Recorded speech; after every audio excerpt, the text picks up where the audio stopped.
Greetings, fellow travelers. Welcome on in. This is the 194th level of the RPG Cave. I am one of your hosts, the level 199 Human Dark Lord, Ryan Turford, and I am joined, as always, by the level 199 Elf Battle Alchemist, Dr. Garret Bland. How's it going, Garret? I'm doing good, man. I'm back into my soft ASMR quiet voice going on. Hopefully you guys can hear me a little bit. I had to turn up the gains a little bit this morning, but the wife's back. I need to let her sleep, and we're in a one-bedroom apartment, so you just but have to long. adjust. Not for long. Yeah, I'm gonna go back to my normal voice pretty soon. Yeah, I'd say. I was gonna say, look at this, Yarden already coming in hot, saying, Hi, "Yay, Yarden. ASMR Garret is back." I bet it's soothing your voice, Yarden. Yeah. Although I think you're helping Fulia fall ears. asleep because Fulia mentioned she's staying up to watch this today. Yes, it must be like 11 o'clock or something like that over in Australia. Now I understand the time zone over there because I was in China and Japan, and it's like 15 hours ahead from where I'm at.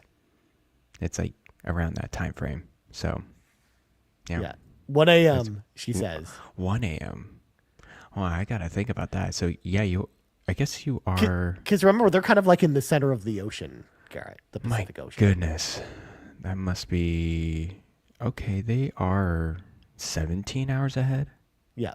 Wow. Exactly. Like in the future. Like it's already tomorrow at this point. Oh, yeah. Well, it's the crazy thing is when I flew from Guangzhou back to San Francisco, I left like 8:40 p.m. local time, and I landed earlier. Yep.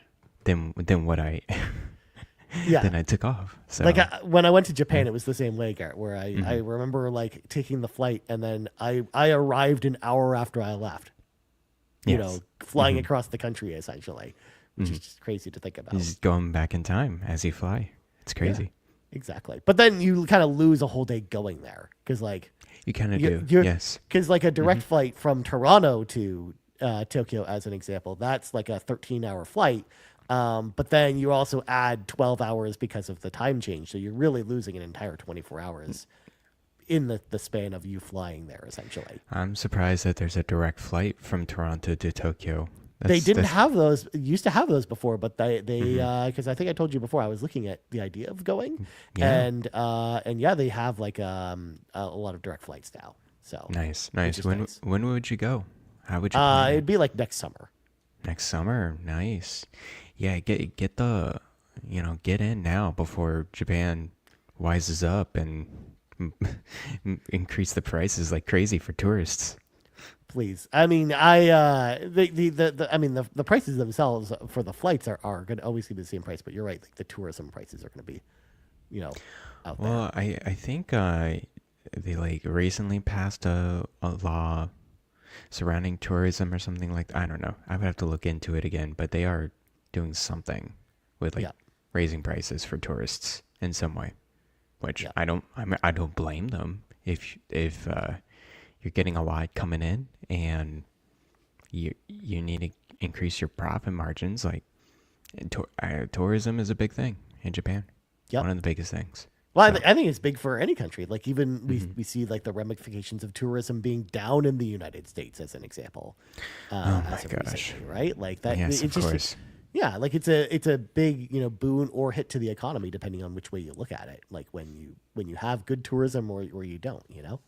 But anyways, this is the role playing game cave, aka the RPG cave, where we we talk about RPGs at some point on the show. At some point. When we're not talking about flights and tourism, so we should probably clear the dungeon so we get to raid boss as quickly as possible, Garret. So of course, no new Patreon supporters this week, but we of course have brand new Patreon content over there on the old Patreon. Starting off with my episode of the Pants Patreon podcast for Patrons podcast, our weekly AMA show with all of the Carpool Gaming hosts on a rotating schedule. That is out this week. That has been the episode of the week. And then Garret, your episode should be going out tomorrow. Yes. Which is exciting. So make sure to look out for that on the podcast feed on Patreon. And then to tee up next week's episode. The Bowser is The next up Bowser. in the rotation. Nice. So her question post will go up on Monday.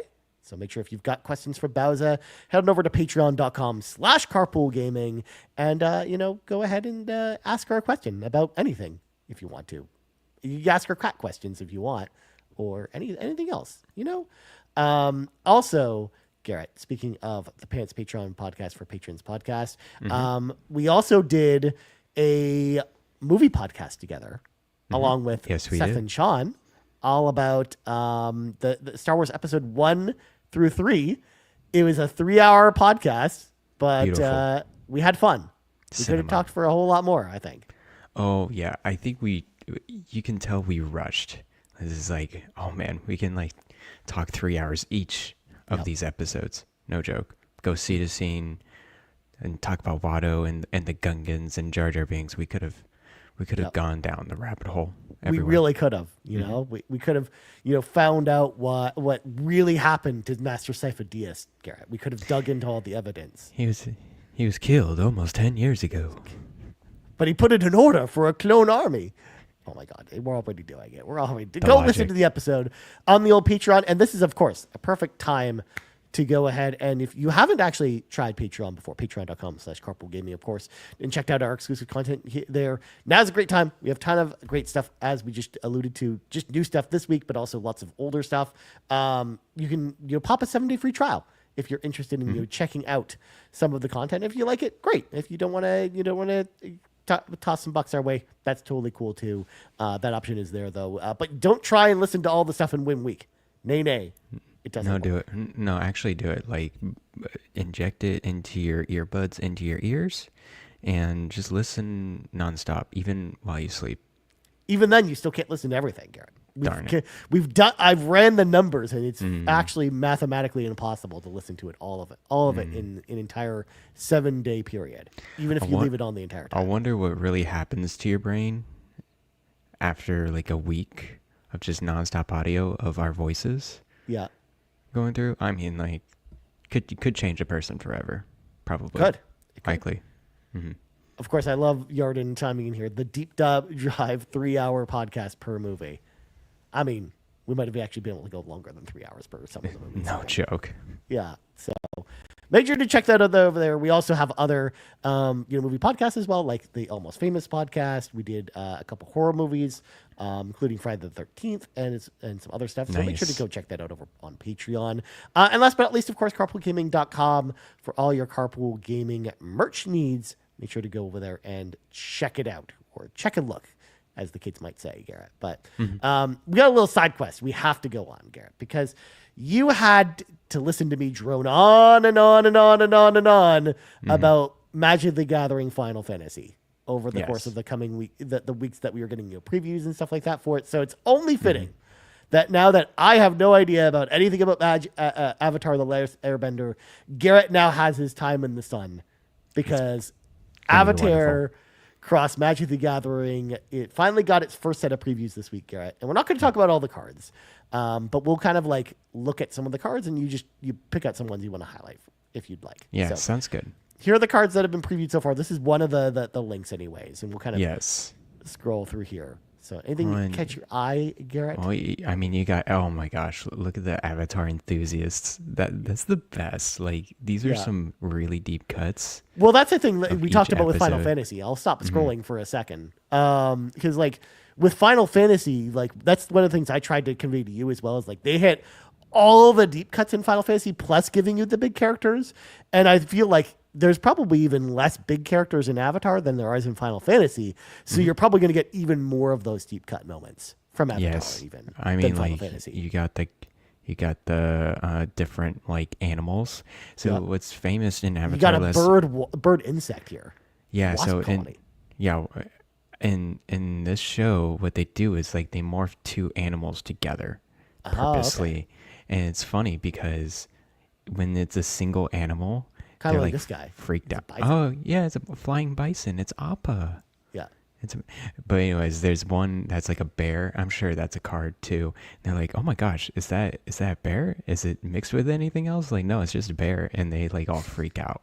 It's Oh, pretty funny. okay. Because they're like, oh, it's just one animal. Oh my gosh, Epic Downfall. That's a beautiful card. Yeah. Um, I gotta pull those up. Dude, that looks gosh. really cool, actually. Yeah, so that's in the finale of the show when they tie up oh my gosh, what's her name? Azula. You know, jeez. It even They should- even like the flavor text even refers to it. With Azula's defeat, all of her nobility, grace, and confidence shattered into harrowing screams from the would-be Fire Lord. Yeah, she was a bit crazy. A lot of the main characters have multiple cards of core. You got Dude, look at Zuko. this art for Fire Lord Zuko. Yeah, for- Fire Lord Zuko. That Yeah. looks really cool. Yeah, for audio listeners, it's really just him doing a kick in the air, but it's got like he's kind of in black with like outlined in red with like the red fire symbol in the background, which is really cool. You got Katara, you got Aang, you got pretty much all the main. Okay, You got this one. It's a giant koi. It's a big fish. yes, the giant koi, of course. That's a big one of the big fishes. Yeah, yeah. You got the bear spirit, the heibai, black white in Chinese. Yeah.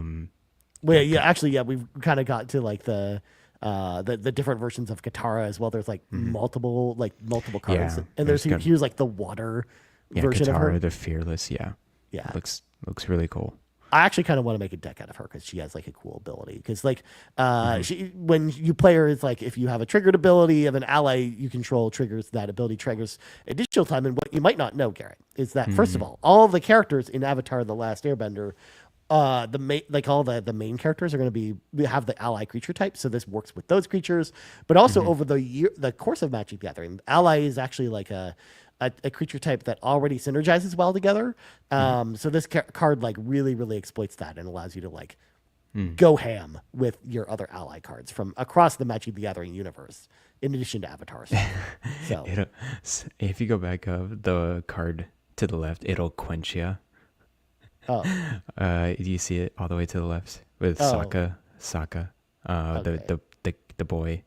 The title name is It'll Quench Ya. Yeah. yeah.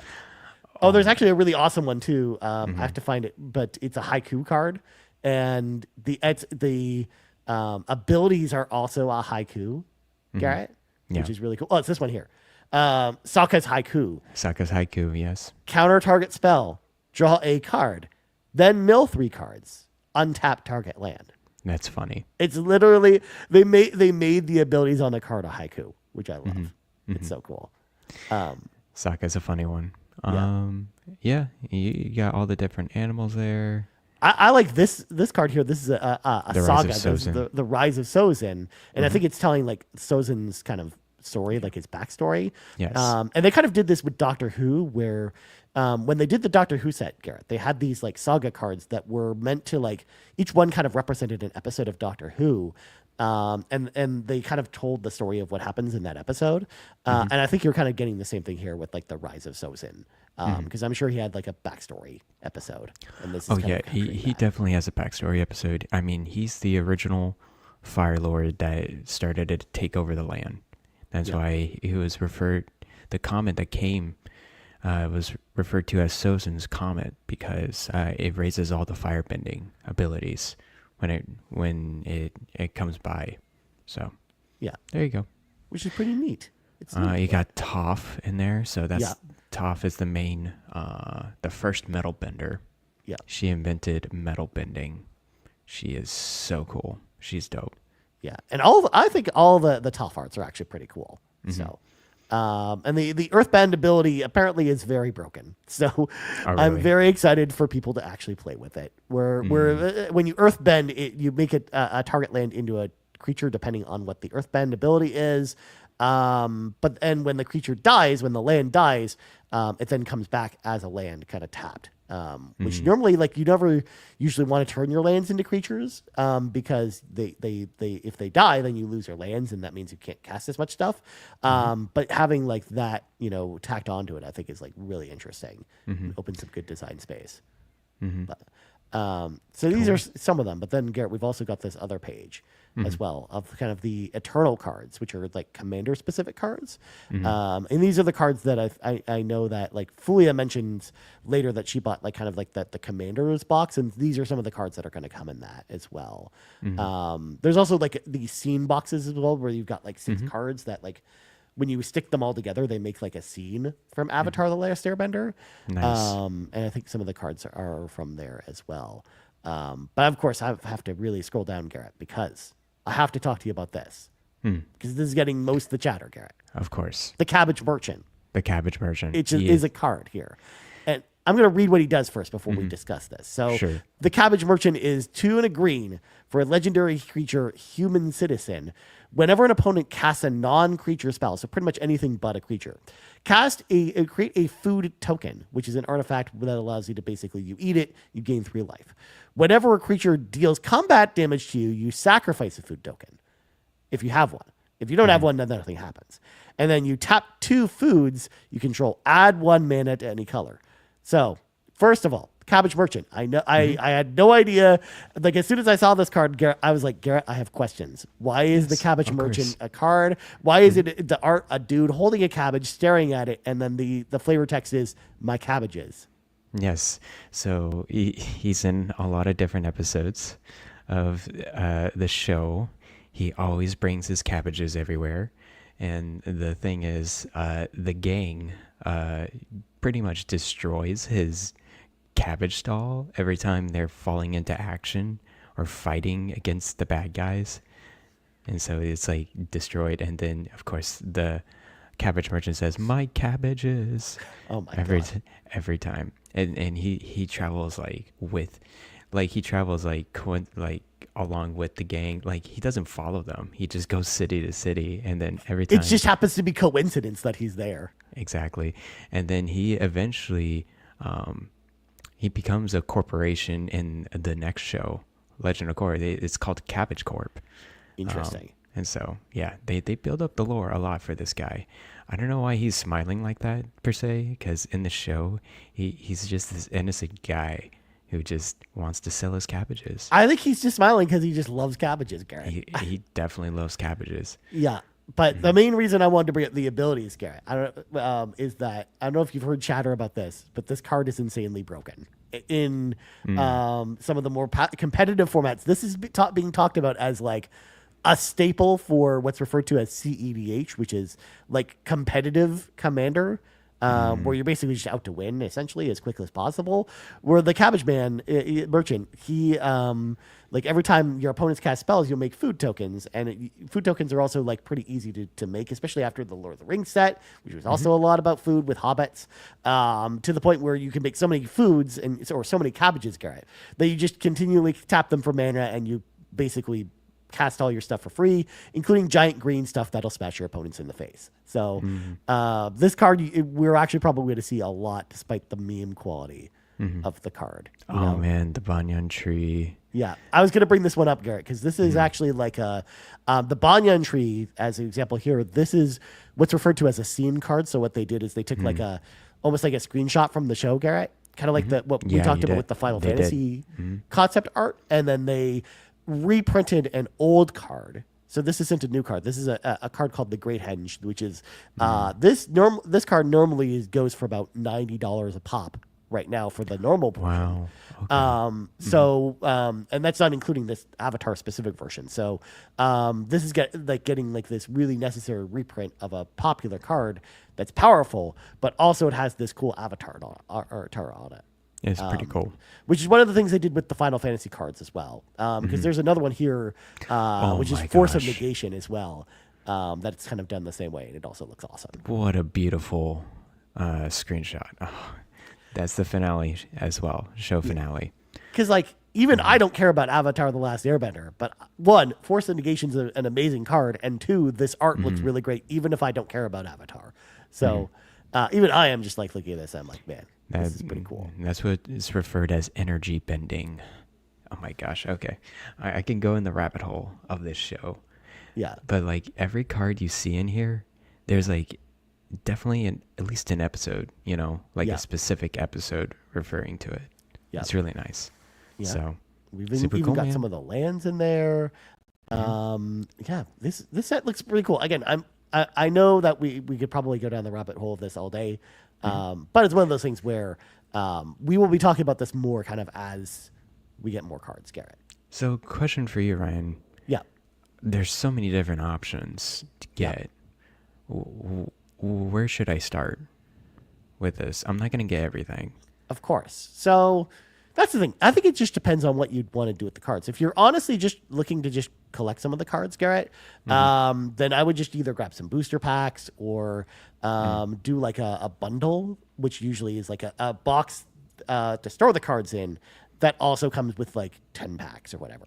Because and there's some promos this and lands and beginner stuff. box. I think that would be good. Yeah, the beginner boxes are fine. They're they have like start what are referred to as starter decks in them, which are good for people who are trying to learn how to play the game. But you're not going to get like a lot of the cool arts in there, or a lot of the a lot of the cards I just showed you are not going to be in there. So Oh, okay. that's why I think you might be better. Like it just depends on what you want to do with the cards. If you want to collect them just to have them. Then I think you're probably better off doing like a bundle or something like that, because again, it comes in a deck box, or even you could get like one of the scene packs if you're interested in like some of the scene cards, but we still haven't seen them. Yeah, there's the Jade Dragon one. Yeah. It's in one of the pre-order links, but Yeah. Again, like we have like an image of what the scene will look like because it's on the box, but we don't know what the cards actually are. So I see. Okay. yeah, there's some of those. I know like Fulia just picked up or you mentioned that she got like the Commander bundle, which is like a little bit more expensive, but you get like a collector's booster and some other stuff. So yeah, I think you could go in like a number of different directions. Otherwise, honestly, a lot of people, what they're doing if they're just collecting the cards and you want like the biggest swath of cards, is they'll just buy a booster box of cards. But yeah, it just depends on how much money you want to spend and what you're kind of looking. It's currently unavailable on Amazon. The Commander's bundle. That's the Yeah. one. Okay. So it looks like this one sold out pretty quickly. On Amazon specifically, a lot of people who will buy these will go to like a local game store instead, or purchase from them. Or there's a lot of websites like cardkingdom.com that y'all have in the States, or starcitygames.com. They have they'll also sell cards directly, and they usually get a bigger supply of the cards than Amazon does. So you actually, if they're not available on Amazon, then usually they're going to like a Card Kingdom or a Star City Games or something like that is usually the way to go. Yeah, I'm just curious how much the Commander's bundle. Yeah, is. I know it's 149 Canadian at the retailers that I've seen it at. Whereas I think it'll be probably like 100, or 20. even like the MSRP might even be like $80 American or something. Oh, that's not bad. Yeah. So yeah, if you want to play with the cards, the problem is that you at that point would want to probably buy singles of the cards that you want to play with. That's what I always recommend, because it's usually the cheapest way to go. But if you just want the cards just to have them, then like either buying packs or buying like the bundle is probably the recommended path. With the starter pack, what I would only recommend if like, one, if the cards in the starter pack are interesting to you, or two, if you want to use it to like learn how to play the game. I think it would be good to, like, if I want to play with someone else, or even play with Fiona. Yeah. With like a beginner's bundle. Yeah, with the beginner's bundle, it comes with 2 decks. So like if you and Fiona wanted to play together, like it just comes with 2 decks and you just play them. Yeah, she's really into the show too. So I think she likes board games and card games as well. So Yeah. I think it would work out. Nice. Yeah. But anyways, Cool. I'll think about it more. Yeah. Because you see the 30 or booster packs for 200 Yeah. USD, and it's the whole box. I'm like, I mean, Yeah, you I probably really don't need to go that. that far. Yeah, I don't need to go that far. Yeah. Yeah, because with Final Fantasy, I wanted all the like the little cards and stuff, and the easiest way to get a lot of the more common smaller sets was just to buy like the booster box. So that's why I did it that way. But Got it. but the problem is like the rare cards, the cards with the cool art and stuff, like it's cheaper to buy those if you like individually from like a card website, like Card Kingdom or another website like that. Got it. Yeah. Sounds good. Cool. Well, we were so excited about Avatar, Garrett. Mm-hmm. We forgot to do Garrett's 3 things to start the show. All right. So I apologize, Garrett. No, it's all good. It's all good. Let's get into the things now. We don't have to, go terribly long with this. Of course. But one thing, I recently, my coworkers this past week, we got into the rabbit hole of coffee. And this other coworker, coffee connoisseur, he's much more intricate with his coffee making. There's much more tools at hand. Ryan, I feel like there's this whole monopoly, or not monopoly. There's a whole, capitalistic venture into the over excessiveness of making coffee. That sounds about right. Mm-hmm. Like you can get like certain tools, whether it can be as low as $10, but as high as like hundreds of dollars of like homogenizing your coffee, adding moisture content to your coffee before you grind it. It's a whole thing. Mm-hmm. It sounds like you could really go down the rabbit hole with coffee. Like go deep with all kinds of crazy stuff in your house, like crazy machines to brew the coffee a certain way. The espresso machines, like a typical espresso machine can be really expensive. The Revel machine is like I would say the consumer friendly gateway. It's like I don't know, like $700-800, I think. Dang. But like a normal espresso machine can be thousands of dollars easily. It's like, oh, that's crazy. Anyways, my coworker sent me 2 books. Or not for ordering, but just links to them. But basically it's the physics of coffee making. And there's literal graphs. There's like these physics curves of like, okay, how do you extract the crema from the beans? At what parameters do you need to set it at? And it's like curves for different parameters and everything. Yep. No, it's a whole physics book dedicated to coffee making. Oh my God. Like these people, man. Good. We've lost Garrett forever, everyone. He's just going to go and read this book about physics, coffee physics. Mm-hmm. Coffee YouTuber right here. And, I would go through each lesson. I was going to say, I'm kind of surprised that hasn't happened already. ASMR Garrett YouTube channel about coffee. All right, we're going to talk about the pressure of the espresso blend as a function of moisture content, as a function of soil pH, for the coffee ground. It's a whole thing, right? There's too many things. I can only imagine. Like, I'm actually kind of surprised that that's not like this really big market on YouTube already. Anyways, there probably is. There is. Well, I think a lot of the YouTubers in this space, they like to just show off. They like to oh, here's my espresso fancy machine. Let me create a fancy latte. Or I was like, yeah, that's kind of boring. You got to get into the math. Of course. Okay, that's not boring. Math is not boring. Okay, What? Math isn't boring? Math is not boring. You gotta get into it, man. We gotta solve the equations to make the perfect espresso. So I will mention, Garrett. Yeah, now that we've talked about Magic the Gathering cards already, and you talk about math, that's one thing I think you're gonna love about Magic the Gathering is there's a lot of math involved. That's what I hear. And I'm like, I can already tell Garrett's chomping at the bit to try and go for all the math. Every time I play these card games, I go 8 different directions. Yeah. Yeah. Exactly. I love Yarden's comment. Today I learned that coffee fans are bigger nerds than video game fans. They can be. Yeah, they can be. The coffee fans, you're either you're here to show off, you're here to buy every expensive item, you're just an excessive person and you just make your whatever. Then you got the coffee intellect. That's when you get into the physics. That's when there's so many cool different things. Anyways. Yeah.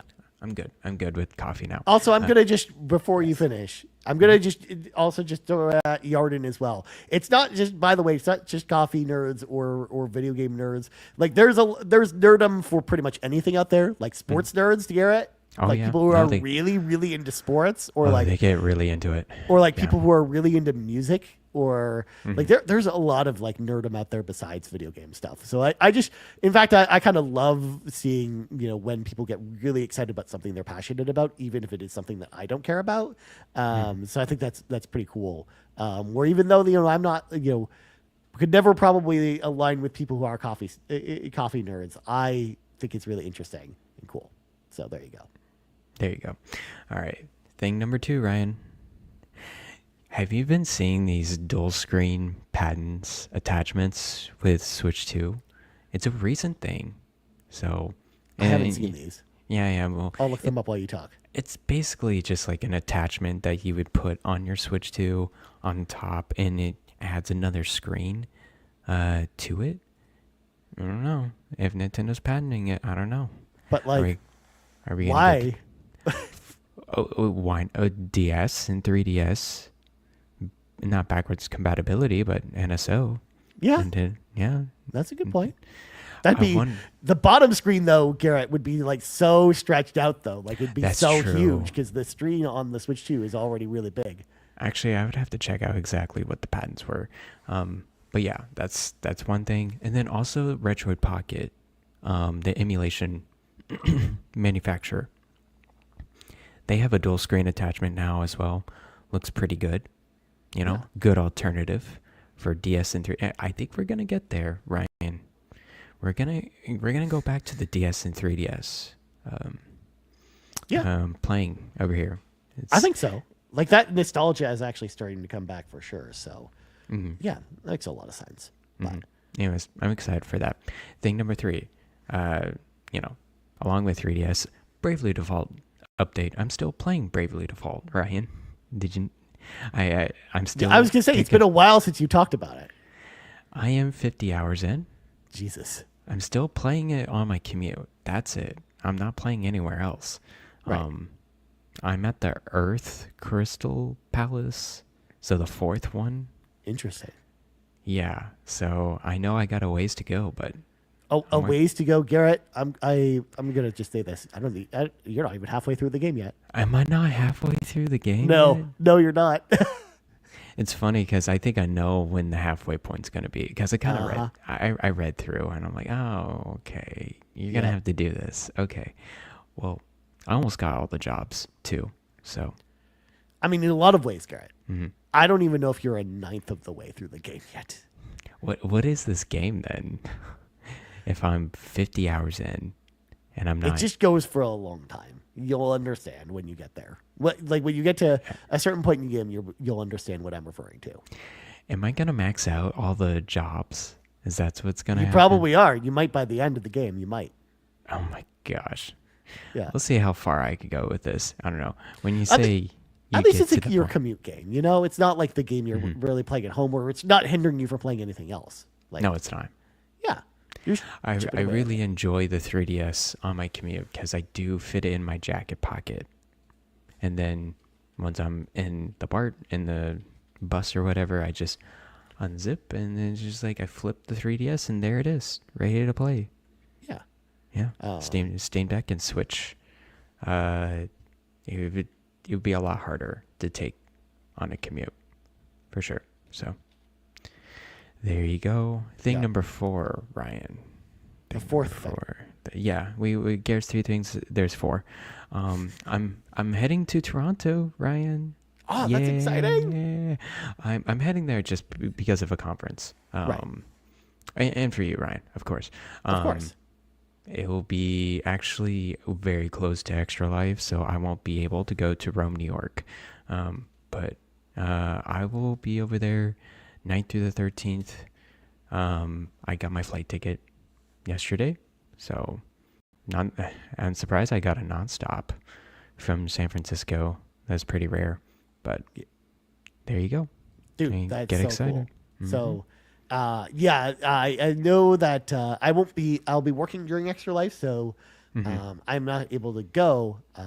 But the alternative is, since you're in town, we'll have to hang out. I'll have to hang out for sure. Yeah. Which I'm super excited about. Also, I for my own edification, Garrett, I went and looked up to make sure I was still correct about Bravely Default, and I'm like, yeah, you're not even halfway through the game yet. What? So, Come on. yeah. So much has been revealed, though. So many things. So many things. But you'll get there at some point. But we'll have to. Thanks. I'm excited to hang out with you in Toronto. We'll walk around and do stuff. And I know that you're gonna be downtown, so That's going to be exciting. I will be downtown. It's right next to the airport, actually, near the harbor. Yeah, the downtown airport, not the downtown. other airport. Not the other airport, because there's 2 airports. The YZZ, the international airport. That's where I'll be. Yeah, that's Pearson Airport. That's not anywhere near downtown. Whereas Billy Bishop Airport is the one that's downtown. Okay, hold on. I'm getting myself confused then. Hold on, let me. Yeah, if you're flying into YYZ or YYZ. Yeah, YYZ. That's Pearson Airport. That's Oh. Pearson Airport's actually pretty close to my house, like my apartment. But I live away from downtown. I don't live anywhere near downtown. Whereas there's a second airport called Billy Bishop that only does flights within Canada, or I think they do a couple international flights to New York and stuff, close places.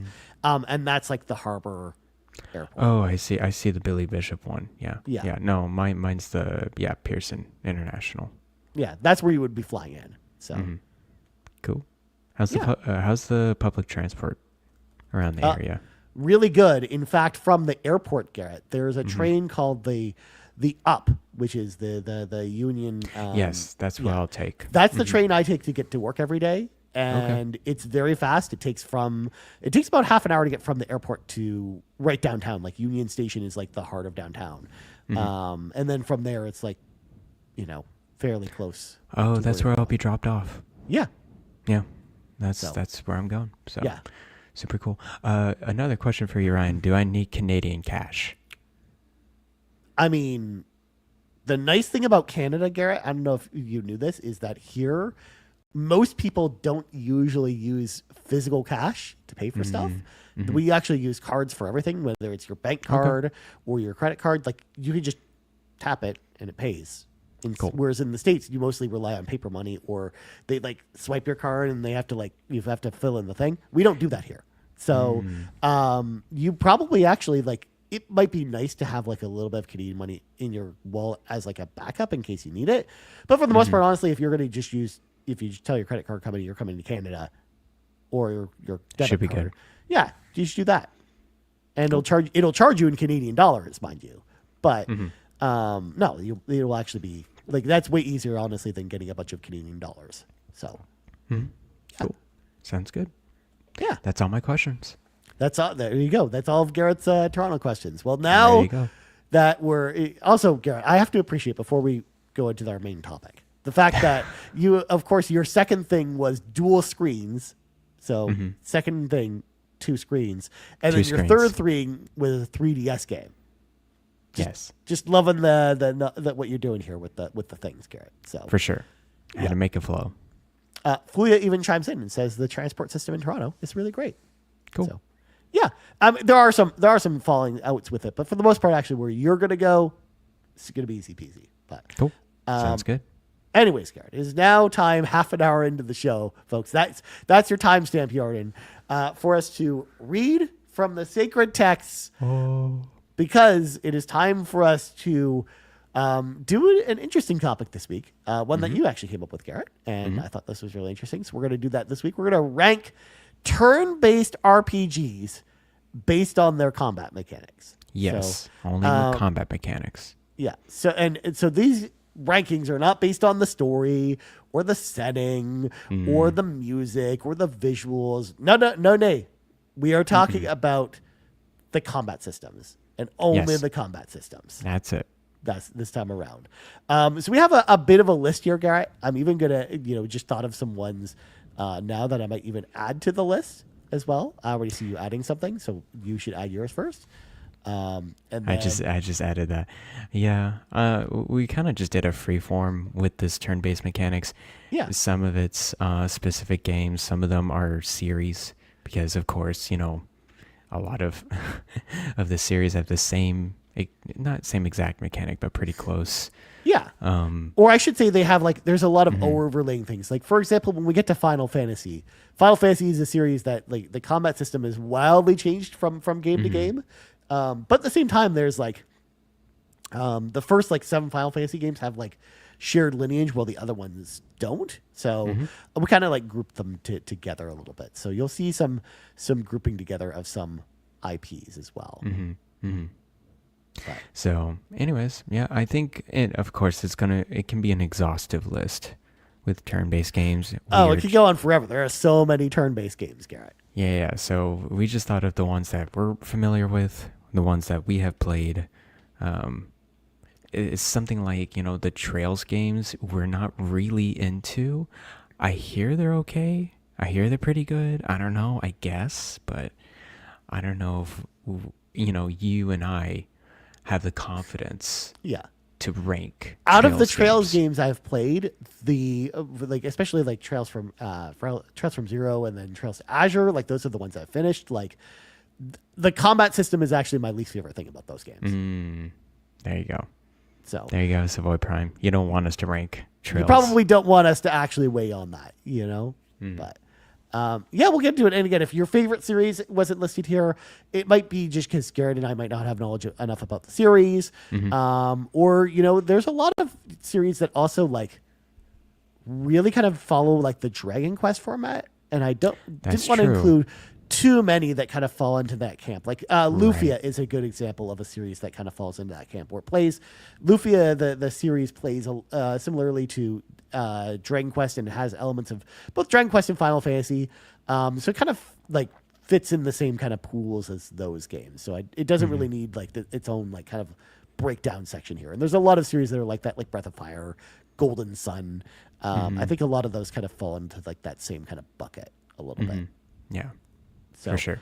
Cool. Yeah.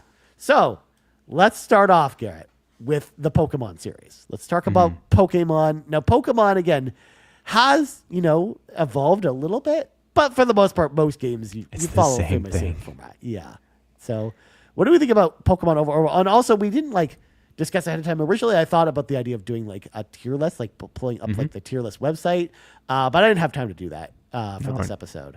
No. So do we want to assign ranks to these, or how do we want to order these, Garrett? I mean, we can still do the tier ranks. We'll just, not have the tier maker website. Okay.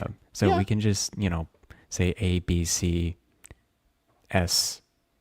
I think that's enough. Sure. I'm cool with that. Yeah, S, A, B, C. Cool. So, Garrett, I'm ready to say something controversial about the Pokemon series. Oh, no. While the Pokemon series is very simple and to get into, it can also be highly addictive and actually quite fun. And okay, cool. I actually kind of like the Pokemon combat system a lot. I think there's a lot of great things that it brings to the table. However, the trapping that kind of happens with Pokemon for me, especially, is I kind of stick with the same Pokemon all the time, and then kind of rotate a couple people out of the party. But for the most part, I'm not worrying too much about whether I might be catching a ton of Pokemon, but I'm not using different Pokemon all the time because you have to level them all individually and it's annoying. It is. But I think the Pokemon combat system is fun. It's not too too complicated or anything like that. I think it's a good beginner series if people are into just figuring out combat mechanics and just being very simple. Which also again because it's not complicated or it doesn't go too deep, I do think it kind of keeps him from greatness. I don't think it's an S tier in my books. But I think it's a pretty good entry on this list. But what do you think about Pokemon, Garrett? Ryan, I mean, I mostly agree with your points. It's a good entryway into the turn-based RPG genre. I mean, that's how I got into turn-based games. Yep. I mean, as you said, it is simple. You can keep the same Pokemon these days. It's they made it much easier where you have experience shared across your Pokemon party. I like how it's 6 Pokemon slots, so you get a good variety of different Pokemon moves. Mechanic-wise, they're really leaning on the different elements, right? You got fire, water, grass, of course, your typical types. They made it a little bit more complex with dual types, and then you got these gimmicky stuff that they try to do later in the series. But overall, the format of the game itself, the core combat is just iconic. I think Pokemon is one of the leading genre defining games, where a lot of other games kind of try to copy the blueprints. of Pokemon. So, I mean, it's one of those. It's easy to get into, Yep. very hard to master though. You get into Pokemon Championship League. You go into those type of training or whatever. It can get very very complicated actually Yeah. with EV breeding and stuff like that. So I would put Pokemon series overall as in I would say A, Okay. just because it's I think it's one of the seminal, one of the most iconic turn-based role-playing games. I agree with you. It's not the best. There are some faults to it. It can be pretty repetitive, but at the same time, it's really it's really fun. Yeah. Easy to Like get into. Mm-hmm. I agree. Like I think I think that the good things about the Pokemon combat system really outweigh a lot of the negative points to it. And again, I like the fact you brought up the fact that the Pokemon kind of level with your character. I know a lot of people actually, for some reason, hate that mechanic, and I'll never understand why. Like they want to actually be like, oh no, you should level each of your Pokemon individually. I think that's an old mindset. Like I used to be like that, and actually one time I turned it off. Yeah. I forgot which one. I think it was Sun and Moon, and it really bit me at the end. Like, oh, I should have not turned this off, because they really set the game up where you kind of need that turned on, the XP share. Right. So I'm fine with that and going through it from now on. I think it's good because it's easier to level your Pokemon and also evolve them. Because you want to get all the different types of Pokemon, right? You got to catch them all. So, yeah, it's pretty nice when it's an automatic XP share. Because, in the older games, it was an actual item that had to be held onto a specific Pokemon itself. Oh my gosh. I remember getting the experience share. I think this was red, blue, and green. Yellow? I don't know. I was going to say, it was definitely not red, blue, and green, because I remember that not being a thing in those games. But it might have been in yellow or the games after that, like gold and silver. Yeah, because I remember raising my Magikarp in the beginning to a Gyarados. And I had to switch, actually. I had to switch Pokemon, because you literally put the Magikarp in there, and then you had to switch in mid-battle, so they both get experience share. So. Exactly. Yeah, you had to do it that way. It's very annoying. But anyways, A rank, I would say, for Pokemon series. Nice. Yeah. Let's move on. And I also probably put in, I would say like low A, high B. So let's just, call it an A.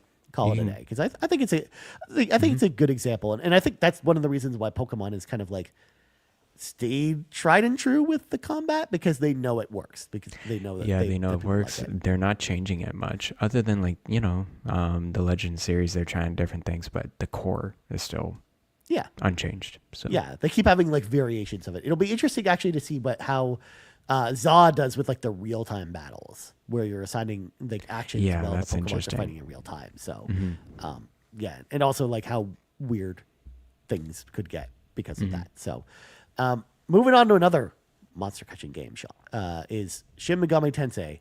Garret is of course a series that I haven't played nearly as much as you have, because I for the most part have really played. I played a little bit of Shin Megami Tensei 5. I've played Shin Megami Tensei Digital Devil Saga, but like I haven't really played like the mainline. The mainline one. Yeah. Yeah. So I can speak a lot about the more current games. I haven't played the older ones, but I can speak about 4 and 5. Sure. Specifically. I think it's much more streamlined than the older games for sure. But yeah, it is a monster catching game. It is turn-based with your monsters and your character itself. Your character is actually attacking the monsters as well. The main pinpoint you really need to go after in these battles is making sure it's like a break system in Octopath Traveler, where you want to break all the monsters in the battle in order to get the advantage. At the same time, the enemies can break you as well. And this series been notorious at being so punishable. Like sometimes there were certain instances in 4 where the enemy goes first, and it would set off the problem is with this breaking, it sets off chain combos of your enemy moves. They can just keep on attacking you Yeah. if they keep breaking you, and it would be a game over. It's not like a hard cap like in Persona, because Persona Right. works similarly, but has like a hard cap as to like how much you can like stun and punish the enemies. Where in this, it can go on It can, forever. yeah, it can keeps on going. I would say 5 does a much better job handling this. It doesn't happen quite as much, but I would say it is a very hard turn-based gating to get into. I would not recommend any entry-level person to get into this series. Yeah. Try other series. That being said, I think I've told this before. I really enjoyed Five's turn-based mechanics Yeah. a lot, and I think I just like I think it's just more of a style I like. Because it's Pokemon in a sense, but it's just harder. Yeah. It's just more complicated to get through, and it's one of those like it can easily change the tide of battle in one turn, back and forth, which high stakes. That being said, I would put this at a B rank because it's great. I would maybe like lower, like B minus. It's a great mechanics, but it is definitely not for the beginners. Well, also And it's it can too. be It's pretty just like punishable. it's unforgiving in a way that it almost punishes the pretty player cheap. for no reason.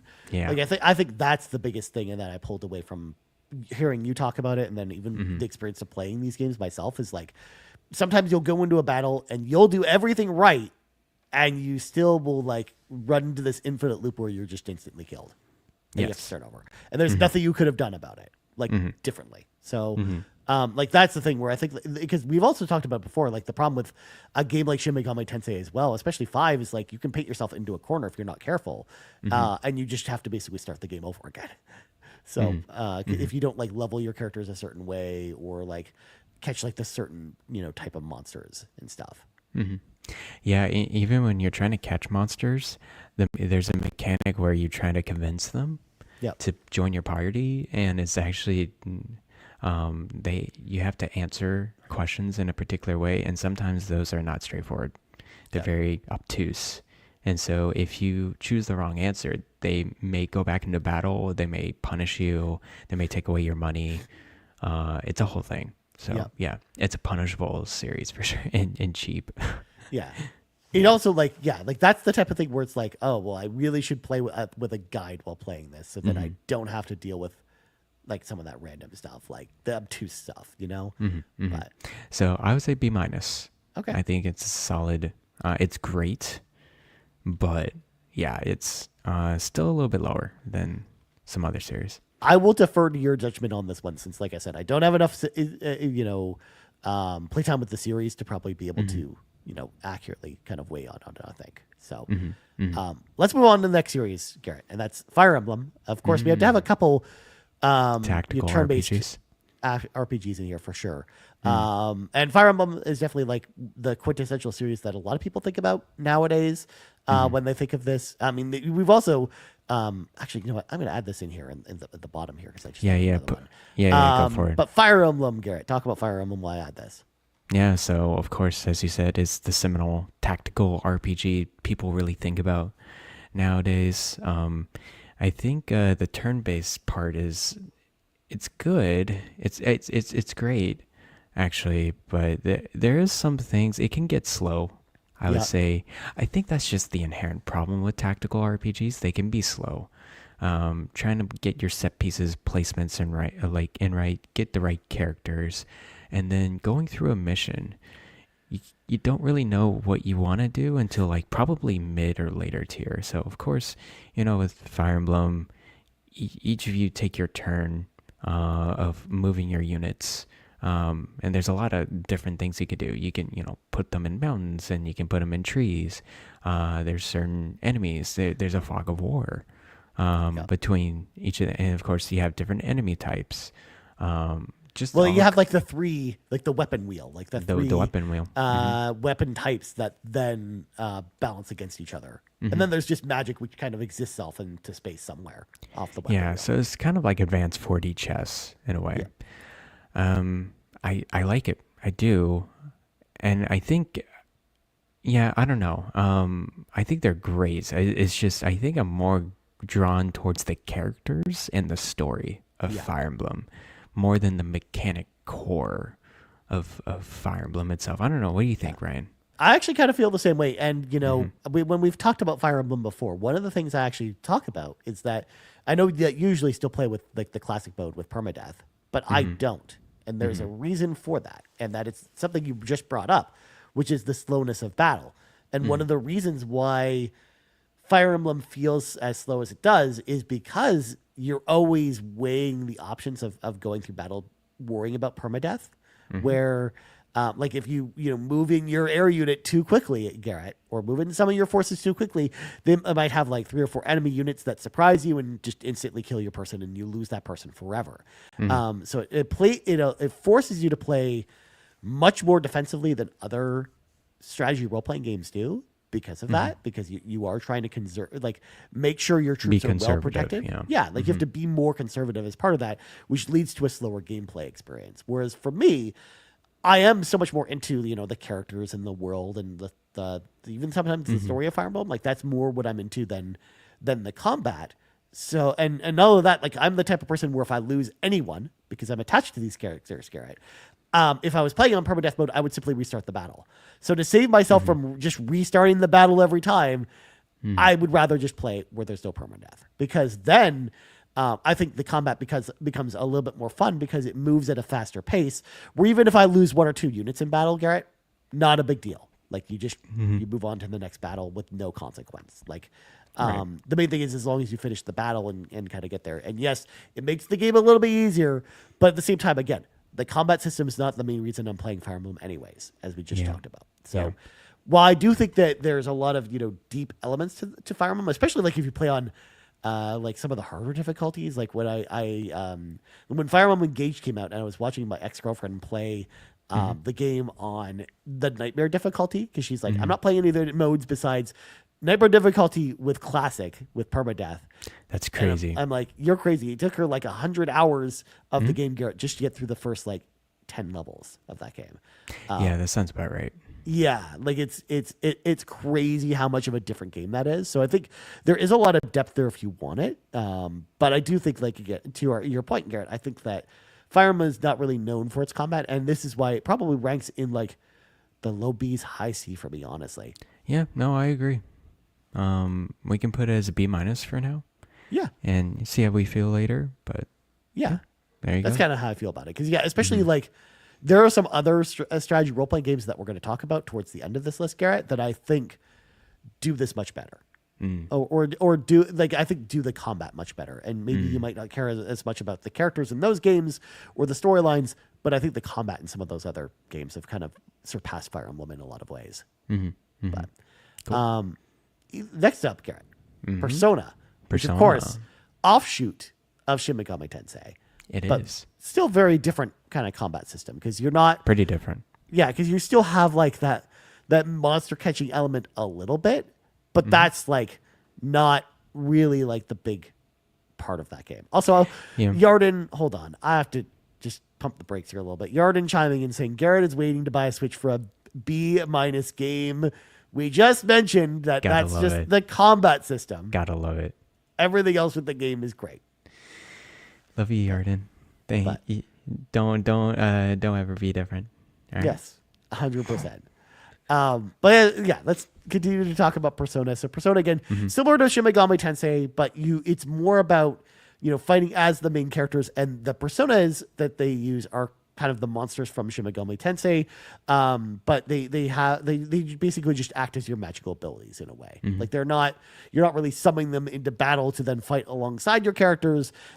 You're kind of like using them as your power, and the only and each of the main characters in your party has like one assigned to them, and you can't change that person that monster, whereas the main character of course can swap through any one of them to kind of like fill in your party with any gaps you kind of need with the 4 party members that you kind of have to work with.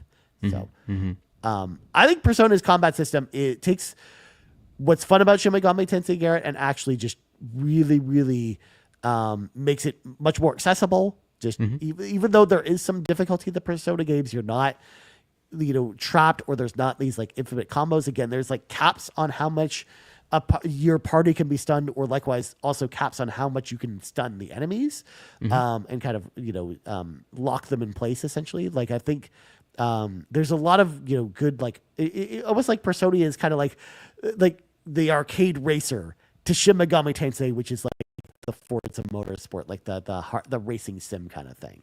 That's kind of how I feel about it. But what do you think about Persona? I mean, yeah, no, I totally agree with you. It's much more accessible. I think it's faster paced. You can get through a battle pretty quickly. You always try to figure out their weaknesses as well, and then there's a lot of different options to like really help you out. Where Shin Megami Tensei is really the core, is really the moves between the monsters. Like you want to make sure that has a lot more weight to it. Whereas in Persona, there's a lot of different things you can do. You can like, Persona 5, you can like shoot with like guns or whatever. You have different weapon attacks and types. Then there's the outside support ability, whatever that character is, to really heal your party up or whatever. So it's just much more kindly to you compared to like as you said, like these enemies, they could really attack you and you can be really down, but it takes a while before your party goes down. Whereas in Shin Megami Tensei, it's like 2 moves sometimes and you're dead. Pretty much. So I would say Persona, I mean, I think it's really perfected in a lot of different ways. I would put it as an A rank for sure. On this tier rank list. I honestly agree with you. I think it's one of the most fun modern turn-based role-playing systems, and I definitely think it belongs in the A tier, because as much as I love the story in Persona, like one of the things I love about the series in particular is just how well it balances the story with the combat, and how the combat is just as compelling to someone like me as the story is. Like I actually really enjoy the combat in Persona. It's still, I don't think it's my favorite combat out there. That's why it's not getting an S rank from me. But this is like high A's for me. Like I again, between the accessibility to just how much fun I have with the combat, to these games also being very stylish and fun. Like I just love the act of playing through the combat in Persona. So I have to give it a pretty high mark as well. But next up, Garrett, we got Dragon Quest, the Dragon Quest series, going all the way back to the NES with of course Dragon Warrior in North America, but of course Dragon Quest in Japan. Dragon Quest, of course, probably the most vanilla, bare bones, turn-based RPG system you'll ever find, because of the fact that they had it set up on the NES, and they're like, all right, we're good. We don't need to do anything else with this. Like, change it. There's been very small tweaks over the years, but otherwise it kind of moves at the same pace all the time, which is actually quite slow in most games. It's pretty slow. I will say though, one of my favorite things about Dragon Quest 3 HD 2D, which we talked about on the episode where I talked about that playing through that game, is the fact that they allowed you to boost the combat speed in that game. Even though the combat was still the slow kind of plodding, select your attack or magic attack or defend with your character or run away. Like you basically have those 4 options available to you. And that's it. I kind of like the fact that you could bump up the speed and make the battles just so much more manageable. But this is definitely like the definition of a C rank for me. Like just absolutely middle of the road, because again, there's nothing it does wrong. There's nothing with this combat system that's terrible. But I think it's just been passed up by almost every game that's out there too. Yeah, I think you're right. It's very vanilla. Like there's no complaints about the turn-based part of it. It's just there's very little to work with, and it gets so repetitive. And I remember playing, I think it was Dragon Quest, is it 11? Yeah, the newest one. Yeah, I played it a while ago, and even at like 10 hours in, I'm like, oh my gosh, I'm doing the same exact thing as I did like 7 hours ago. And then when you go over to how long to beat, and it says the game is 90 hours for most players, and you're just like, oh, I'm doing this for another 80 more hours on top of this. Yeah, so I'm going to have to put it as C rank as well, Ryan. Yeah. And guys, Dragon Quest is, seminal, right? It's one of the the highlights of the turn-based genre. We're just saying the mechanics of this is very vanilla, so we got to put it on a kind of a lower tier rank. I think it's also just C is a good barometer for it being like the series that we kind of measured all the other series up against in a lot of ways. Because Dragon Quest was kind of like the originator for a lot of these role-playing game systems. Like it's a very, very important series. It's very important. But it's also just, why part of the reason why, again, I think it's just been kind of left in the dust by other series because they kept it too traditional. And like Pokemon, say what you will about the fact that we kind of had said the same thing about Pokemon in a lot of ways, where Pokemon has kind of remained very similar in the combat system throughout the years. At least there's been a lot of improvements and changes to the Pokemon system that, again, like Dragon Quest just hasn't really done. Like Dragon Quest, even Dragon Quest 11 feels very similar to Dragon Quest 1 in a lot of ways. In a lot more ways than Pokemon does, actually. But sounds good. We'll move it on, Garrett. We have, of course, the game you mentioned earlier, Bravely Default on the 3DS. Of course, Bravely Default also is a larger series as a whole because there's 3 games in the series. But I think they all kind of play very similarly as far as the combat goes. Where it's very similar to Dragon Quest, where you've got your attacks and defense, but and magic attacks. But you've also got the Brave and default system, where it allows you to kind of like defend with your character to kind of like bank extra moves that then you can unleash in a flurry of brave attacks where you attack like you do like 4 attacks in one turn essentially. And you especially it's useful for certain bosses because certain bosses might become weaker to a certain element or become just weaker to attacks like at certain parts of the fight. So if you've backed up a bunch of brave attacks from doing defaults, you could then kind of like really, really nail them into the ground. Or likewise, if you're fighting like throwaway enemies, it allows you to basically just use all your brave attacks right away, just kill them very quickly and just move on to the next battle kind of thing. So I think there's a lot of good elements to that. You've also got the job system that again is not a combat mechanic, but again it influences the combat in a way because your characters can kind of change throughout the course of the game depending on what jobs you have assigned to each character, and you can really customize your party in interesting ways for the combat portion of the game. So yeah, like Bravely Default I think is got a pretty good system. What do you think, Garrett? Yeah, no, I'm still playing it and having a great time with the combat. I think it really shines. I definitely coming from classic Final Fantasy and Dragon Quest influence for sure. But as you said, the Brave and Default adds a much different flavor than what you see in other turn-based games. You could be very conservative in the first few turns in order to get multiple attacks later on with the Brave default mechanic. And also, you really got to figure out your opponent's moves and strengths and weaknesses. And that's why I like the Brave default mechanics, because you can default and then figure out what is the pattern of your boss. What are they doing? Like, are they attacking you like aggressively? They could do Brave default as well. Yep. So, and then you can figure out like, okay, did they spend too much Brave points so they can't move next turn? Can you do some aggressive tactics?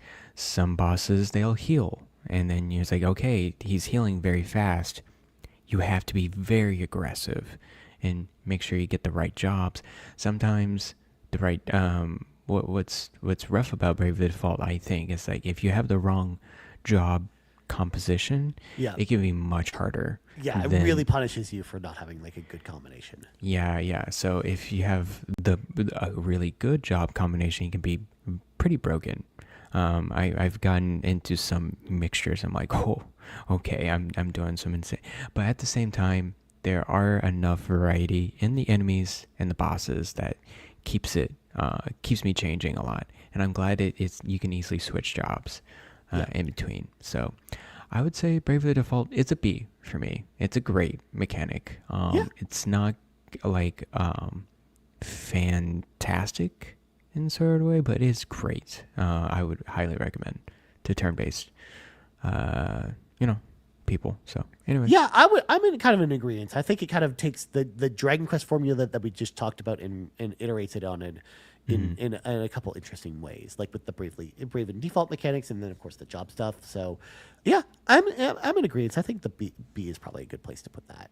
Whereas, Garrett, we have kind of like a spin-off of this with Octopath Traveler's Combat, where I think this falters a little bit more because you're kind of locked in. Because the way Octopath Traveler kind of works is you have 8 characters that you kind of learn their stories throughout the as you play through the game, and you always have to have one character assigned that's depending on which person's story you're kind of working with here.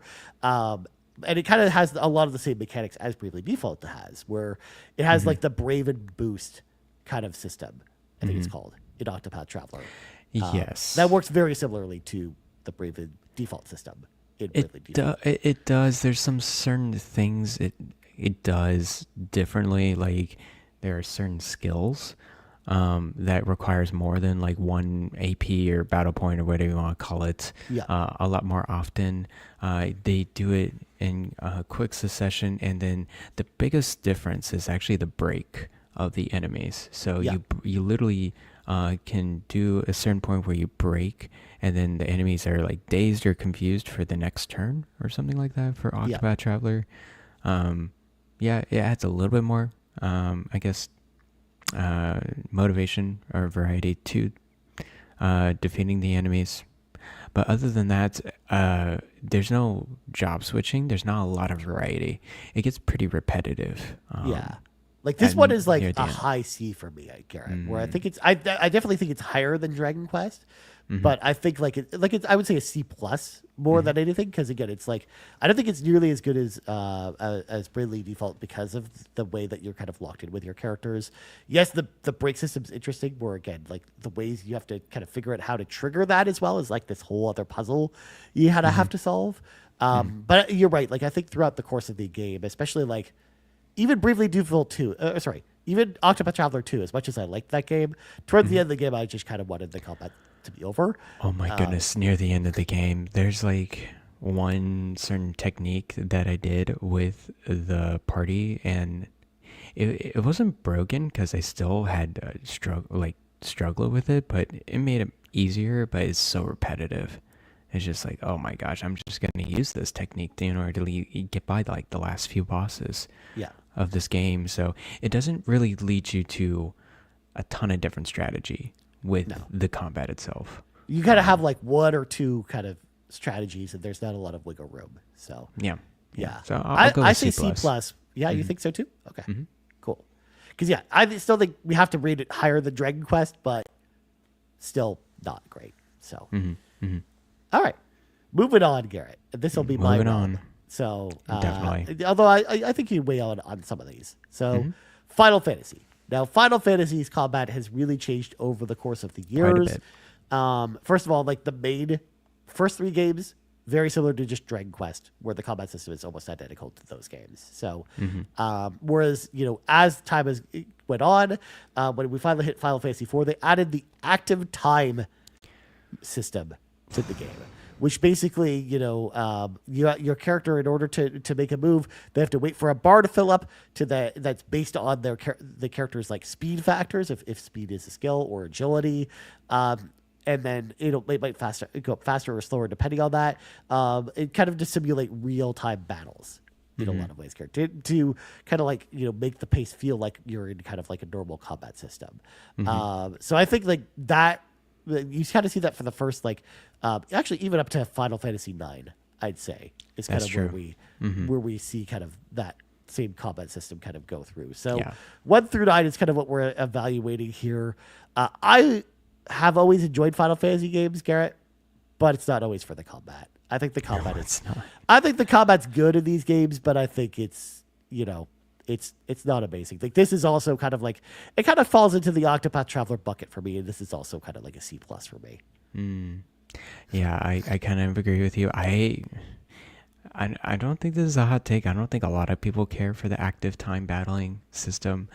Of course, you want to. It's cool to simulate active time battling, but at the same time, I really hate it when I get when the character's ready, it's like, okay, I'm gonna figure out which move to do. I have to think. I want to stop. I'm like, Yeah. what do I want to do? It doesn't give you that luxury. It just enemies keep on attacking you in real time, Yeah. and so it's like, okay, I'm too late. This enemy Although you just. can in the options, and this is Mhm, something that goes all the way back to Final Fantasy IV, Garrett. There's an mhm, option in the menu where if you go into the menu, you can tell it the active time battle system to go to wait mode. So as soon as your mhm, character's bar fills up, it will wait until you do any auctions before anything else happens. mm. I have to flick that on every time then. From now on, if I'm gonna do a classic Final Fantasy game. Um, but yeah, I think I mainly just played 7 in this one, so I don't have too much Yeah. judgment other than 7. I didn't care for the combat so much in 7. There's a lot of different things, it's a great game, great story, but the mechanics is one that I just, it was fine. Yeah. It was okay. So I would say C plus is a good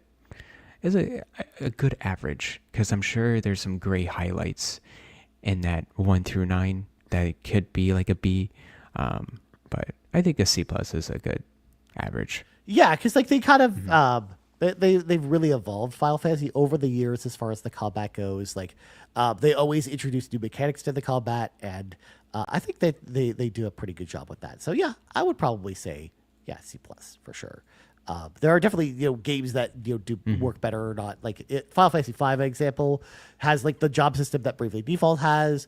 Mhm. So adding that to the active time battle actually like makes it a lot like actually more fun, I think, versus Mhm. Final Fantasy 8 or 7, where you kind of have like the locked characters in your party that kind of fit in certain archetypes. There's some customization with the materia system, but for the most part, you're kind Mhm. of like they're kind of playing as is, Yeah. so it's kind of Yeah. boring. But Yeah. Yeah. Yeah. and then the other ones, the other Final Fantasy games that I wanted to mention here specifically are 10 and 13, Yeah. because they kind of go off the beaten path at least a little bit.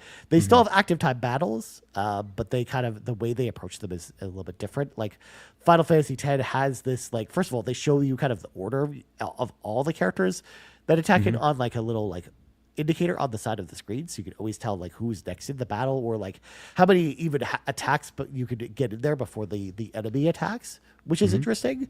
Mhm. Also you've got like the summon systems where like the summon will fight alongside the characters, so it almost adds this like monster like Pokemon type of system along with the combat, like when to Mhm. figure out when to use the summons and not to is an interesting mechanic. So there's a lot of interesting parts to the way that Final Fantasy X kind of tweaks the combat. In Final Fantasy 13, one of the things one of the reasons I wanted to include here is it's very fast paced. It's very different from Mhm.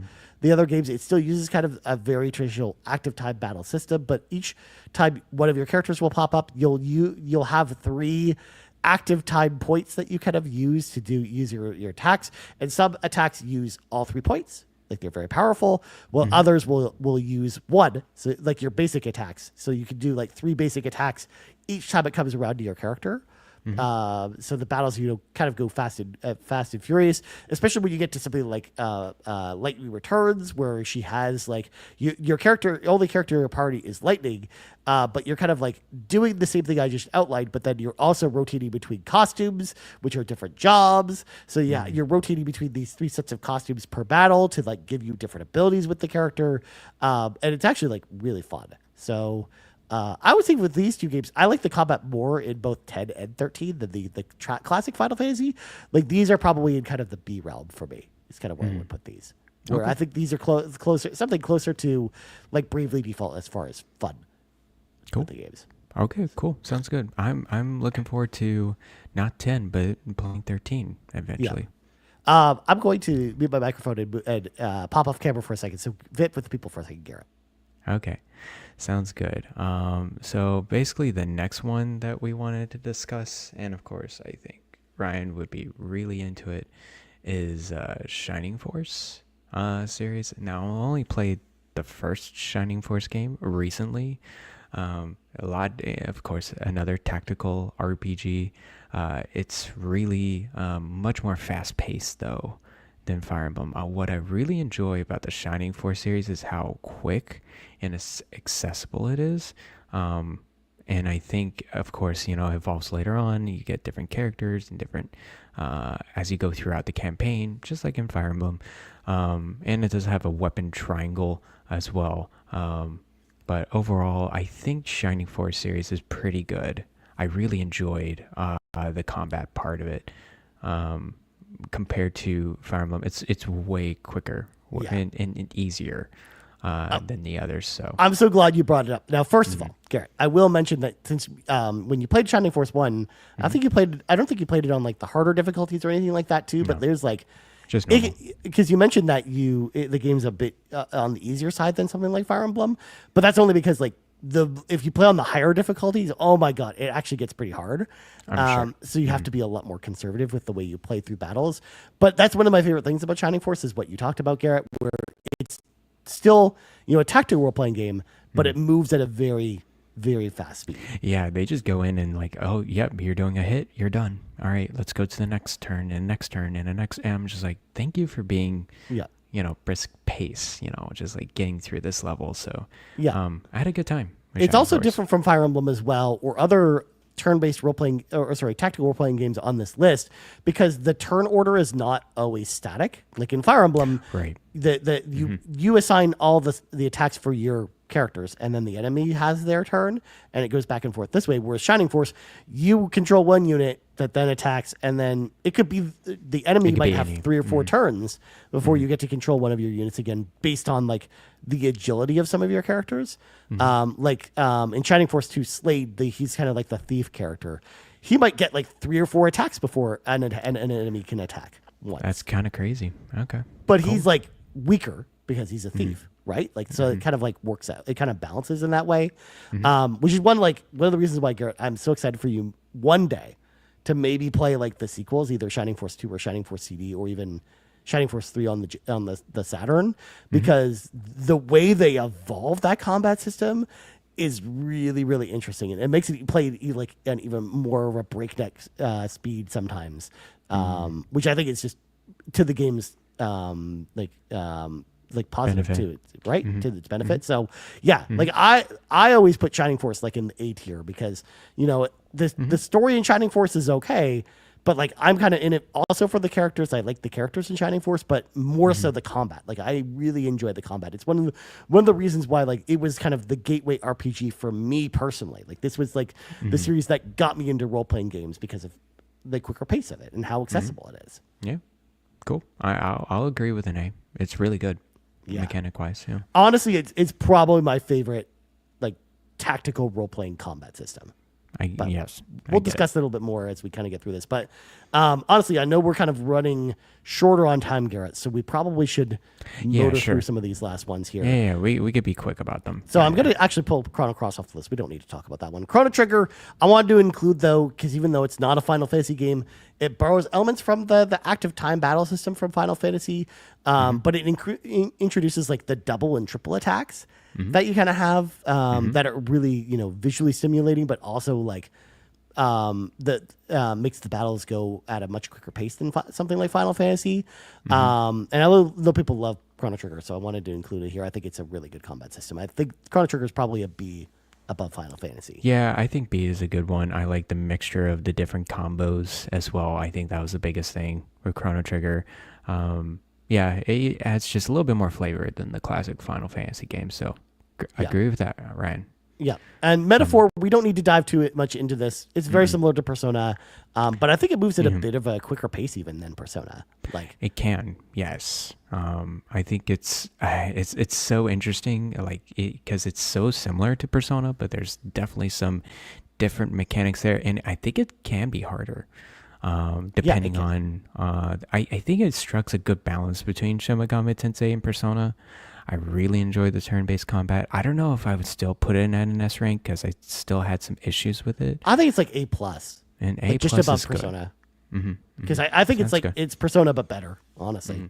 But next up, Expedition 33. I wanted to include this just so we didn't get yelled at. But I haven't played this game. But I know you have, Garrett.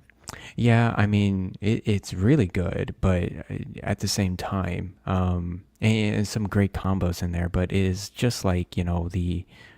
oh my gosh, in Super Mario RPG, it's like what's the PlayStation game that Legend of really, Dragoon. is yeah, that it's game. like Legend of Dragoon, where it is really punishing or like you be broken if you know the rhythm of the game. And it's like, okay, that's not really what I want to play as much as the rhythm part of it. It gets some good combos in there. I think it just gets a little unruly in certain ways. So I would put it as like a B minus for the because there's just certain it's good when you have things going for you and you have a lot of different damage with it. But at the same time, there's just certain ways it can be a little overly complicated for what it does. And I think they can really perfect it in a sequel for sure. Yeah, it'll be really interesting to see what they do with the eventual sequel to the game. Yeah, of Expedition 34. That's exactly. Yeah. Yeah. Or 100%. doesn't it count down? Like, wouldn't it be 32? I know. Yeah. You got to play the game, Ryan. Is it? Yeah. Anyways, okay. I mean, you're already chiming in here. The hate mails come incoming. So Yeah, it's not A rank, not even close. Or S rank, not even close with the mechanics themselves. I like the story a lot. I think that's the highlight more of that game. Anyways, I threw in Paper Mario, Mario and Luigi, and Mario RPG just because they all play very similarly. They have, they're all little differences between them, but for the most part, they kind of play very similarly. These are probably like B minus for me as well, Garrett. Like I think it's fun to have like the active elements of pressing A to like with your jumps up with Mario and stuff like that. Yeah, the button prompts. But it also is just like it's just okay. Like they kind of move it pretty a repetitive. Yeah, exactly. Like by the time the game's over, you kind of just want it to be over. So yeah, I'll go with B minus. I can even go C plus with this, but yeah. Okay. Yeah.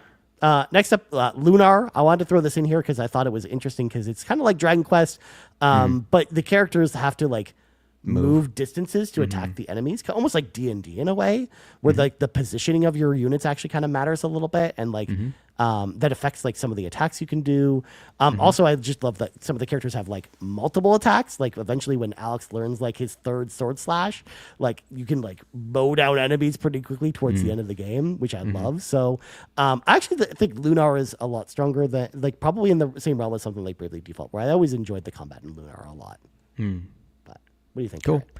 No, I enjoyed of what I played with Lunar. It's as you said, I think it just adds a little bit more flavor with the movement of the characters. I think we can put it as a solid B. It's enjoyable. I think it's pretty good. Mario Rabbids, Garrett, I'd throw on here as well. Oh my gosh, I really enjoy the Mario and Rabbids combat. It's pretty fun. It's really fun. It honestly has a lot of the same pluses that we talked about with Shining Force, where it's very accessible. It moves at a quick pace. The attacks are just fun to use. Like even like when you run up and slide tackle an enemy and knock him over and stuff. Like there's a lot of tactical depth that also is just fun to play. So I think this is dare Mario I say, Rabbids. I think it can be an S rank. As you say it more and more, I really enjoy the combat mechanics of this game. I don't know. What do you think? I mean, this is like high A for me. So High A. Okay. like you can do I A plus, I actually prefer. I personally prefer Shining Force over Mario Rabbids, okay. but I also understand like that. I think it's really good. It's really simple. Okay. We'll do A plus for this Mario Rabbids. Yeah. No, Garrett. We have to have one S rank on here. We and got I'm a putting, one S rank. I'm putting it There you go. Done. Spicy. Last one, Garrett, that I thought about as you were talking about Fire Emblem was Disgaea, where it's literally the opposite of Fire Emblem, where it's just really like, is. what most overpowered attack can you possibly do in the game is kind of what Disgaea is all about, where it's just like, how many nines can you throw on top of the damage value that you're doing to an enemy, which I just think is fun and silly. Also, silly. just the way like the movement tech kind of works in that game, where you could just pull all your enemies, your allies out of the portal, stack them all on top of each other, throw each of them across the map, so you have like all of your characters across the map, and then just swarm the enemies from like different angles. Like there's a lot of like really interesting combat mechanics in the Disgaea games, despite the fact that again the game is very silly and goofy. So yes, I actually kind of like the Disgaea combat system a lot. Okay. Because it just, again, there's a lot of depth to it, and it's just fun to play through as well. But yeah. I think it's not easy to get into. I wouldn't say, hey, you want to play a turn-based game? Play Disgaea. It's like, Yeah. probably not. That's the type of game where you play like Mm-hmm. Fire Emblem or Shining Force first, and then if you want something like Wacky. more, then you hop into Disgaea. It's an acquired taste. I think Disgaea is like the acquired taste of turn-based role-playing games. I'm gonna defer to you on the ranking because I only played a limited time of Disgaea. I didn't really get understood it too much of the mechanics. It can get a little weird. B minus. I put it in B B-. minus. That's All what I'm right, putting. cool. I like this so far. I like this definitive ranking. This is Yeah. good stuff. There's honestly could be like there are so many other games we could have thrown in here, Garrett. Like we could have thrown a game like Transistor in here, or we could have thrown in like a bunch of different stuff. But I think maybe we save this for another day because, like I said, we're already going long at this point. We got questions, Garrett. We got can't questions. We can't ignore the non-podcast characters, Garrett. The NPCs. We got to get into them for So, sure. real quick, of course, most of these are actually quicker questions, which is nice. So Gizmodo asks, not a quick question at all, actually. This isn't meant to be cheeky, but what really is an RPG? Like, what counts? I was going to reply that I hope that Children of Zodiac, Zodiacs, I don't know how to say that. Zodiarcs. Yeah, makes it onto your combat mechanic discussion because it has neat dice mechanics. But then I was like, wait, just because it's turn-based doesn't mean it's a role-playing game, which then naturally led me to say, what even is a role-playing game? I mean, I've never even heard of that game, Gizmodo, so that's... I've never heard of this I'm either. going to have to look this up afterwards. Yeah, it looks... I think it's an indie game. It's a strategy role-playing game. That's what it says, so... Interesting. So it would count. Yeah. But Gizmodo, we won't answer this question here because we've already answered this question. We actually have an entire episode dedicated to just what is a role-playing game. I believe it's like episode 3. Like it's very much in the early days of the RPG Cave. It's one of the first episodes we did, which was defining what a role-playing game is. And you can get this game for $4.50 from Steam right now. Nice. It's on sale. So You got dice. you got dice. Yeah. Cool. All right. Skycatcher asks, what is the worst turn-based system you've ever played? Also, which Avatar scene do you want referenced in Magic the Gathering, Garrett? That's great questions. First one that pops into my head was Alliance Alive. That turn-based mechanic is so bad. It tries to be like Bravely Default. It tries to be like Dragon Quest, but it's infinitely worse than both of those series. You get just pigeonholed. I don't really understand it. Sometimes it's unpredictable. Alliance Alive sucks, and I'm sorry. The other, I know people are really into it. They're like huge fans of it, but for me, it just really sucks. What about you, Ryan? The worst one I ever played was Natural Doctrine on the PlayStation Vita. Natural Doctrine. That game it was like, I was all excited for it, Garrett, because they were talking about, before the game came out, about how it was supposed to be like Valkyria Chronicles, where you kind of like move your characters around the map and they have like, active elements to it. But when you actually get into it, it's slow, it's plotting. And when the game came out, it was so difficult that they had to patch the game to make it easier so people could actually play through the game normally, like normal people. So, Dying. yeah, it was definitely the worst one. Do you have a specific Avatar scene, Garrett? Yes. We gotta have the secret tunnel orchestra people together, and they have to sing Secret Tunnel, and I'm sure that's going to be a card or multiple cards, because that is an iconic scene in the Avatar, and it's just these hippies with a little banjo saying Secret Tunnel as they go through a secret tunnel. Yeah, all together. So I can already tell that that's probably going to be a land in the set, Garrett, that's called Secret Tunnel. And then there's the folks standing in front of the tunnel with their banjos, and the flavor text will be Secret Tunnel. yeah, and they're just singing. Oh my gosh, it's such a good episode. I'm pretty sure that's going to be a thing at some point. Yep. And then final question of the show comes to us from Fulia, who says, "Hello, RPG Cave Masters. I recently finished Clear Obscure Expedition 33, or as I have dubbed it, Koala Obscure Expedition 88. And I was absolutely blown away by the end of it. I have never played a game like this before, and I don't know if anything else is going to live up to it now, from me at least. I found myself thinking about my gaming experiences and genres I tend to play. Now I want to find more games that have substance and great storytelling. To my question, have either of you ever thought about your gaming experiences after playing a certain game and want to seek out more games like it? I hope that makes sense. P.S. Ryan, I pre-ordered the Avatar Magic the Gathering collector bundle.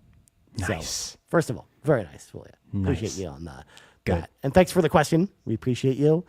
Yeah, I think like, for example, I think this, what you're describing here, Fulia, is kind of how I felt after playing Shining Force 2 for the first time as a kid, where then it made me seek out other games like that, like other role-playing games, other strategy role-playing games. Like I've definitely had that situation before. Another one I actually brought up on other shows before is Danganronpa, Trigger Happy Havoc on the Vita. That's like a visual novel slash, detective game slash court soup simulator. And it made me like look like it was a game that made me realize, oh, like maybe I could be into visual novels. So it made me seek out a bunch of other visual novels, or like even trying something like Ace Attorney for the first time, because you have like the courtroom elements that you have from Ace Attorney in Danganronpa. So yes, I've definitely had situations like that where that's like, in a lot of ways, that's made me actually try out a bunch of different genres that I've never played before. Like even something like Dark Souls, like has made me want to try like other Soulsborns, even though I'm not into Dark Souls. I'm into, like games that move at a faster pace, like Neo, that fit in that same genre, because I was inspired by, even though Dark Souls was for me, maybe this other game that moves at a faster pace is. But how about you, Garrett? Cool. I mean, I had similar feeling with Persona 4 Golden, I think. Once I got into that game back in 2014 and playing through it, I'm like, man, I want to play there's other turn-based games other than Pokemon that are really good. Okay, so let me try to search those out. So definitely that. I'm trying to think of other games. I of course, Skyrim was a kind of pivotal moment for me. It's like, oh, I really enjoy the immersive first-person role-playing game, open world. And I think more high fantasy. I think I'm drawn to high fantasy more than sci-fi, to be honest with you. So yeah, definitely those two games really opened up. Like, okay, I can definitely seek out other games like this and really enjoy it. So yeah, I think that's Nice, man. yeah. Nice. Well, anyways, we gotta wrap up the show, but before we go, of course, we gotta say thank you to all of our patrons over at patreon.com/carpoolgaming, starting with our ultimate producers, Brendan Myers, aka the Winter Gamer, Jonathan Brown, the man behind the music on the Xbox Drive. You can find his link tree over at linktr.ee/pme.gib. Of course, you can also just search Purple Monkey Entertainment or PME on your music service of choice. And TechMike, who says, whether you're Kevesi or Agnian, you're a Xenobabe at heart. Huge thank you to all of our ultimate producers for always supporting us and being awesome. So make sure to go support them, because they're cool people. Our platinum producers, Benny, Smokin' Joe, The Captain, and Tim Paullin. And our gold members, Adam K, Anna, Awesome Dave 1337, Brad Moore, Brian Reese, Cecily Carrozza, Dan and Luma, Dannohh, Emily O'Kelly, John 32, Laura, Ligerwoods 330, Mr. Giggles, OldMrFrump, Peje, and Stephen Keller. Huge thank you once again to all of our patrons over at patreon.com/carpoolgaming. If you want to hop in the car with us, head on over there, choose the tier that's right for you. And now, Garrett, plugs go. You can follow me at Blue Sky, at Blind Explosion. You can also see me in the Discord. I read every single message in the RPG Cave. And then I also am on Backlogged, and I have updated and added in episode, I guess, man, I had to give that one up because it was so rough. It's oh my gosh. I need to watch the clips of the DLC instead of going through endless dungeon running and basically replaying the whole game, but just without any calendar system. Oh my goodness. But anyways, that's pretty much it. Nice. Yeah. Well, as for me, you can always find me in the Discord at Ryan Turford. You can also find me on backlog.com or letterbox.com at Ryan Turford as well, where I've put up my little thing for Cyberpunk I'm playing now, and I probably will have a review for that early next week, because I'm just about finished Phantom Liberty, Garrett. I'm about to go back and finish Act 3, start going through Act 3, and then the game will be over. So, yeah, I've been really, really enjoying that. So I'll probably write up a little. I can't wait to talk about that with you, dude. Actually. It's gonna be so fun. I think we're gonna have a great episode. It's a fun game. Yeah, I know. That's you were wondering why I caught up so fast. It was just dude, we played for about the same number of hours because I just was enjoying it that much. right? So Yeah, pretty much. I can't wait to talk about that in a future episode. So look forward to that probably in a few weeks, friends. But otherwise, you can find me also on Blue Sky at Ryan Turford. But for Garrett Bland, I'm Ryan Turford. This has been the 194th level of the RPG Cave. Garrett, only 6 more episodes until 200. Whoa. And we're out. Goodbye, everybody. Bye-bye.